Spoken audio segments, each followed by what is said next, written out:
Keep Right with Ralph K. Ginorio. We belong to truth. The hardest thing to hear for any of us is something that we don't agree with. This axiom speaks to our desire to be proven right. When arguing that our personal conclusions are self evidently true, we often succumb to the temptation to mold objective reality to fit our own predetermined shape. In our intensity to demonstrate our rectitude, we can harm truth. This temptation to reframe the truth to suit our own sense of proportion is common among people who step into the arena to fight for ideas. After all, why else would we risk the scars of intellectual and spiritual battle if not to share our insights with a world hungry for meaning? Those of us who tilt at windmills actually believe that we have discerned something worthwhile, something that could benefit others. However, those very qualities that make us effective can often invoke our own nemesis. If we are bold, we will likely overreach. If we are eloquent, we may come to believe that saying something prettily will actually make it so. If our will is strong, we may become destructively stubborn. If we are learned, we may begin to assume that we have an innately superior understanding. It is through our God given strengths, talents, and desires that we are most susceptible to being tempted into corruption. As we want our lives and choices to have meaning, we may too often embrace shortcuts which undermine the legitimacy of any good that we are trying to achieve. We also, in our eagerness to make a significant contribution, risk embracing a prideful vainglory. We can easily begin to believe that we have some kind of special quality that sets us apart from and above others. For my part, I try to remind myself that genuine and transcendent truth belongs to God, not me.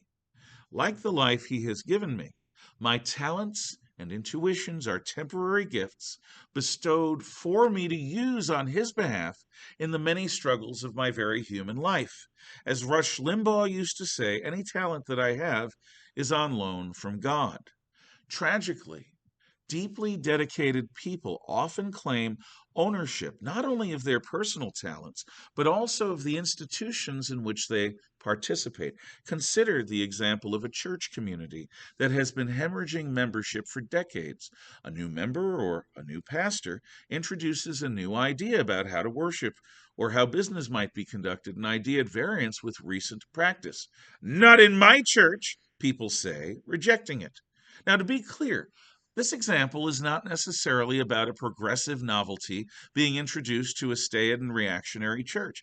These days, it's at least as likely that such a new idea may be a recommendation to revive an old way of doing things in place of a modernist practice adopted sometime in the 1960s or 1970s. The heart of the statement is my church. I know what it's like to be an active participant in a vibrant church community. The time and energy devoted by the membership brings all participants together. To the extent that this inspires our best efforts, we cannot help but take some ownership of the results. However, the church belongs to God and not to us. We are stewards who inhabit and perpetuate a holy institution dedicated to God's truth. It would be best for each stakeholder to pause before acting and speaking and remember in whose name we are convening. In medieval times, Thomas à Kempis wrote a book, The Imitation of Christ. In it, he advocated that Christians ask themselves what Jesus Christ would choose to say or do in the moment. In modern practice, to ask ourselves, what would Jesus do? It should be self-evident to people of faith who are operating within ecclesiastical circles that their every word and deed should originate from their best and most prayerful guess about what God may want from them moment by moment. Sadly, most modern church disputes are instead rooted in very human ideas, particularly fundamentalism and liberation theology. Can and should this notion that we are stewards of something precious that originates from beyond us In other words, truth comes from beyond us, not from inside of us. Can or should that be applied beyond the wranglings of church affairs? In certain ways, and properly considered, hell yeah. Our American Republic was constituted well before any of us were born. What we allow or ban in our generation, what we consider both normal or obscene, will shape the future health of the United States of America. If we are good stewards, America will persist long after our demises. On the other hand, if we shape everything we touch to serve ourselves at the expense of eternal truth and objective reality, we risk debasing the integrity of our constitutional republic. Were we to be so selfish and short-sighted, then the great experiment of American freedom would end within our lifetimes, and it would end because of us.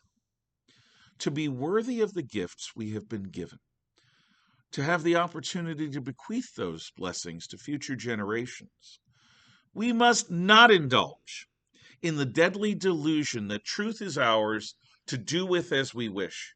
The truth is not ours. At best, we can associate ourselves with it. Thank you for listening.